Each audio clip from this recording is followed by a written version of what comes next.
नीतीश की विरासत पर घमासान, उपेंद्र कुशवाहा का दावा, जनता दल यू का पलटवार और निशांत कुमार का जिक्र बिहार में क्या पक रहा है।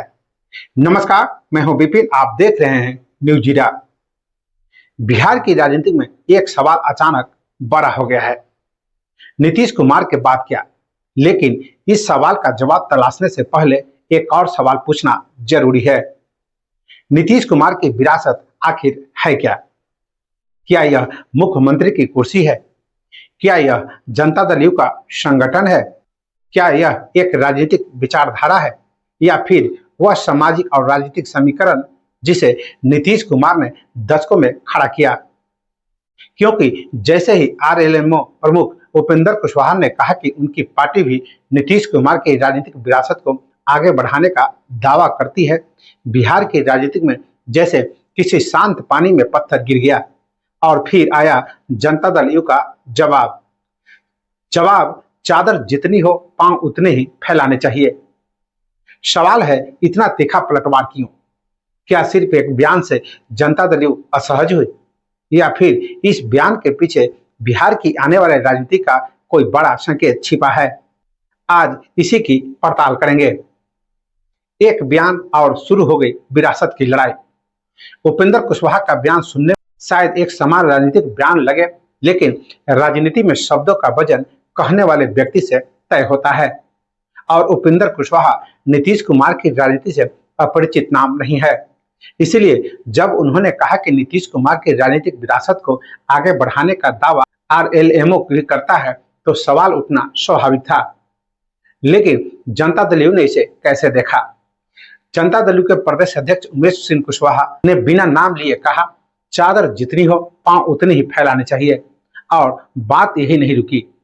अति महत्वाकांक्षा, ख्याली पुलाव और पंचर वाहन जैसे शब्दों ने इस राजनीतिक बहस को और धार दे दी। अब सवाल, क्या जनता दल यू को उपेंद्र कुशवाहा के दावे में राजनीतिक चुनौती दिखाई दे रही है? विरासत पर दावा इतना संवेदनशील क्यों? किसी नेता की विरासत सिर्फ उसकी कुर्सी नहीं होती, कभी कभी वह एक पूरा राजनीतिक मॉडल होती है। नीतीश कुमार के मामले में बात सिर्फ सत्ता तक सीमित नहीं है। उनकी राजनीति में शासन का मॉडल है, सामाजिक समीकरण है, राजनीतिक गठबंधन है, एक लंबा प्रशासनिक अनुभव है और बिहार की राजनीति में एक स्थापित पहचान है। इसलिए जब कोई कहता है हम नीतीश कुमार की विरासत को आगे बढ़ाएंगे, तो सवाल उठता है, कौन सी विरासत? विचारों की, नीतियों की, सामाजिक आधार की, या राजनीतिक नेतृत्व की? यहीं से पूरी बहस का असली अर्थ निकलता है। उपेंद्र कुशवाहा ने विरासत की बात कहते हुए यह साफ करने की कोशिश की कि उनका मतलब किसी सरकारी पद या राजनीतिक उत्तराधिकारी से नहीं है, बल्कि विचारों और मूल्यों को आगे बढ़ाने से है। लेकिन राजनीति में एक समस्या होती है, आप जो कहते हैं उससे ज्यादा महत्वपूर्ण होता है लोग उसे कैसे समझते हैं। और इस बयान को जनता दल यू ने अपने तरीके से पढ़ा। यही वजह है कि जवाब भी उतना ही राजनीतिक आया। अब सवाल, क्या आरएलएमओ सचमुच नीतीश कुमार के राजनीति का अपनी जगह तलाश रहा है, या यह सिर्फ अपनी राजनीतिक मौजूदगी दर्ज कराने की रणनीति है? इसका जवाब सिर्फ बयान से नहीं मिलेगा, इसके लिए राजनीतिक जमीन देखनी होगी। उमेश सिंह कुशवाहा के बयान को अगर ध्यान से पढ़े तो इसमें दो संदेश दिखाई देते हैं। पहला, आरएलएमओ को उनकी राजनीतिक हैसियत याद दिलाना, और दूसरा, नीतीश कुमार की राजनीतिक विरासत बाहरी दावे को चुनौती देना। लेकिन इस बयान का सबसे दिलचस्प हिस्सा कुछ और है। निशांत कुमार का जिक्र। यहीं से बहस एक नया मोड़ लेती है, क्योंकि अब सवाल उपेंद्र कुशवाहा बनाम जनता दल यू का नहीं रह जाता। सवाल पहुंच जाता है नीतीश कुमार के बाद की संभावित राजनीति तक। निशांत कुमार का नाम क्यों महत्वपूर्ण हो गया? जनता दल यू के प्रदेश अध्यक्ष ने निशांत कुमार की बढ़ती लोकप्रियता और जन स्वीकार्यता का जिक्र किया, लेकिन यहाँ तथ्य और अनुमान को अलग रखना जरूरी है। किसी व्यक्ति का नाम राजनीतिक बयान में आ जाना और उसका औपचारिक राजनीतिक उत्तराधिकारी बन जाना दो अलग बातें हैं। अभी से सिर्फ इस बयान के आधार पर किसी निष्कर्ष पर पहुंचना उचित नहीं होगा। लेकिन एक बात जरूर बदली है, निशांत कुमार का नाम अब इस बहस का हिस्सा बन गया है, और राजनीति में किसी नाम का इस तरह सार्वजनिक राजनीतिक विमर्श में आना अपने आप में महत्वपूर्ण होता है। अब आते हैं सबसे बड़े सवाल पर, क्या बिहार में नीतीश के बाद की राजनीति शुरू हो चुकी है? जवाब अब सीधा नहीं है, क्योंकि नीतीश कुमार की राजनीतिक भूमिका को सिर्फ किसी एक बयान से खत्म या बदलता हुआ मान लेना सही नहीं होगा। राजनीतिक दल भविष्य के बारे में हमेशा वर्तमान से पहले सोचना शुरू कर देते हैं। नेताओं की स्वीकार्यता देखी जाती है, संगठन की ताकत देखी जाती है, सामाजिक समीकरण देखे जाते हैं और संभावित चेहरों की राजनीतिक जमीन। इस लिहाज से विरासत पर शुरू हुई बहस को पूरी तरह नजरअंदाज करना भी मुश्किल है। उपेंद्र कुशवाहा ने सफाई क्यों दी? विवाद बढ़ा तो उपेंद्र कुशवाहा ने सफाई दी। उन्होंने कहा उनके बयान का अर्थ किसी पद या राजनीतिक उत्तराधिकारी से नहीं था, वह विचारों और मूल्यों की बात कर रहे थे। उन्होंने अपने पुत्र दीपक प्रकाश और निशांत कुमार दोनों को बिहार और देश के भविष्य के रूप में देखने की बात भी कही। लेकिन सवाल फिर भी बचा हुआ है, अगर बात सिर्फ विचारों की थी तो क्या जनता दल यू ने उसे राजनीतिक चुनौती के रूप में क्यों लिया? और अगर जनता दल यू ने इसे चुनौती माना तो इसका मतलब यह है कि नीतीश की विरासत पर दावा करना अब संवेदनशील राजनीतिक मुद्दा बन चुका है। यहाँ एक बुनियादी सवाल है, अगर विरासत विचारों की है तो उस पर दावा कोई भी कर सकता है।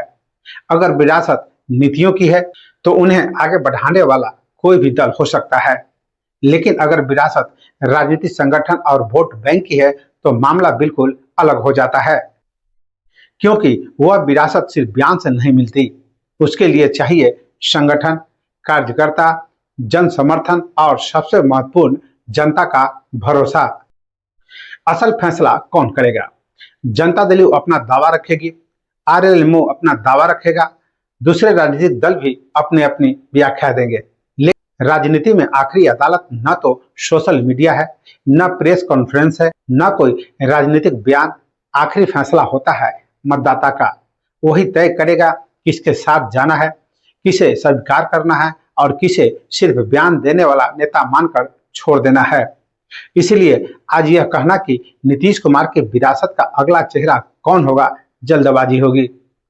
लेकिन एक बात बदल चुकी है। शायद इस पूरी कहानी का सबसे महत्वपूर्ण निष्कर्ष यही है, कुछ समय पहले तक सवाल था नीतीश कुमार बिहार की राजनीति में क्या कर रहे हैं। अब सवाल बदल रहा है, नीतीश कुमार के बाद बिहार की राजनीति कैसी होगी? और जब सवाल बदलता है तो समझिए राजनीति भी बदलने की तैयारी कर रही होती है। उपेंद्र कुशवाहा ने अपना दावा रखा, जनता दल यू ने जवाब दिया, निशांत कुमार का नाम बहस में आया और अब राजनीतिक निगाह आगे की कहानी पर है। तो कहानी सिर्फ उपेंद्र कुशवाहा के बयान की नहीं है, कहानी सिर्फ जनता दल यू के पलटवार की भी नहीं है। असल कहानी है उस राजनीतिक जगह की जो आने वाले समय में बिहार की राजनीति में महत्वपूर्ण हो सकती है। एक तरफ नीतीश कुमार की लंबी राजनीतिक विरासत है, दूसरी तरफ उस विरासत पर दावा करने वाले चेहरे हैं और बीच में बिहार का मतदाता है। कौन दावा करेगा यह नेता तय करेंगे, कौन जवाब देगा यह पार्टियां तय करेगी, लेकिन किसे विरासत मिलेगी यह फैसला सिर्फ जनता करेगी। क्योंकि राजनीतिक में विरासत वसीयत से नहीं मिलती, विरासत जनता की स्वीकार्यता से चलती है। और शायद इसलिए बिहार की अगली बड़ी राजनीतिक कहानी यह नहीं होगी कि नीतीश के बाद कौन, बल्कि सवाल होगा नीतीश की राजनीति को समझकर उसे आगे ले जाने की क्षमता किसके पास है। इस सवाल का जवाब बयान नहीं देंगे, समय देगा, राजनीति देगी और आखिर में बिहार की जनता देगी। फिलहाल इस रिपोर्ट में इतना ही। वीडियो पसंद आए तो लाइक और शेयर करें, चैनल को सब्सक्राइब और फॉलो करें, साथ ही अपनी प्रतिक्रिया कमेंट बॉक्स में देना ना भूलें। नमस्कार।